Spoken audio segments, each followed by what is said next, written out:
Marathoner कोरी कैपलोनी की दौड़ों का record गैर मामूली है।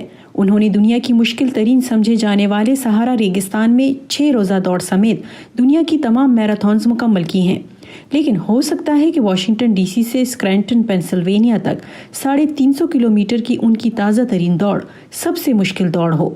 इस दौड़ के अख्तिताम पर वो अपनी दादी को देखेंगे जो कोरोना वायरस का शिकार हैं। उनके खौफ और डिप्रेशन में इजाफा हो रहा था, इस खौफ में कि वो हमें देख नहीं पाएंगे। उनका ख़ानदान से कोई राब्ता नहीं था, सिर्फ फ़ोन पर राब्ता था, लेकिन घर वालों और दोस्तों से आमने सामने कोई राब्ता नहीं था। इब्तदाई तौर पर मैंने हर हफ्ते उनके लिए छोटे मोटे तोहफ़े भेजने का फ़ैसला किया। मैं उन्हें फ़ोटोग्राफ़ी की किताबें, चॉकलेट के डिब्बे और स्नैक्स भेजता था।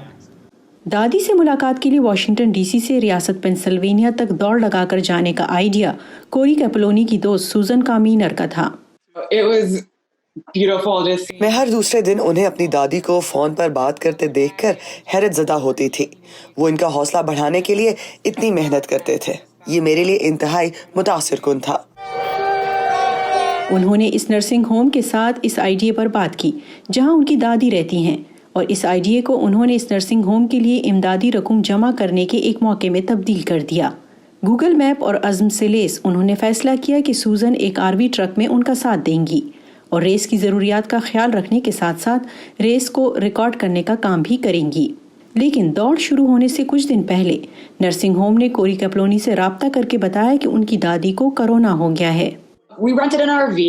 हमने इस मिशन को मुकम्मल करने के लिए एक आरवी किराए पर ली। हम हर मुमकिन हद तक समाजी दूरी बरकरार रखना चाहते थे, लिहाजा ये हमारे लिए इंतहाई जरूरी था कि हम हर मुमकिन हद तक कम से कम लोगों से राब्ता करें। लिहाजा आरवी हमारा घर था, मुझे इसे चलाने की जिम्मेदारी मिली। 350 किलोमीटर दूरी को 7 मसावी हिस्सों में तकसीम किया गया। हर हिस्से का दौरानिया 50 किलोमीटर लंबा था। आमतौर पर जब आप अल्ट्रा मैराथन दौड़ते हैं तो आप उसकी ट्रेनिंग करते हैं। अल्ट्रा मैराथन से पहले आप कुछ दिन की रुख्सत लेते हैं और फिर आप अल्ट्रा मैराथन दौड़ते हैं, जिसके बाद फिर चंद दिन की छुट्टी लेकर आराम करते हैं। इसका सबसे मुश्किल मरहला एक के बाद एक अल्ट्रा मैराथन था। आपके जिस्म और दिमाग को वाकई थकावट हो जाती है।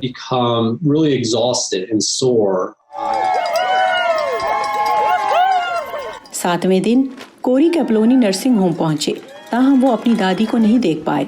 हालांकि वो बेहतर महसूस कर रही थी। वो करंटीना में थी और मुलाकात की इजाज़त नहीं थी, लेकिन वो एक खिड़की के जरिए बात कर सकते थे। कोरी कैपलोनी ने अब तक $25,000 जमा कर लिए हैं और अभी उनके पास चंदे आ रहे हैं। ये फंड्स स्मार्टफोन्स और टैबलेट्स खरीदने के लिए इस्तेमाल किए जाएंगे ताकि वो बुजुर्ग जो कोरोना के दौरान लोगों से कट कर रह गए हैं बआसानी अपने प्यारों से राब्ता कर सकें। मैगजिम मोस्कलकोव की रिपोर्ट के साथ Nilofar Mughal, voice of America.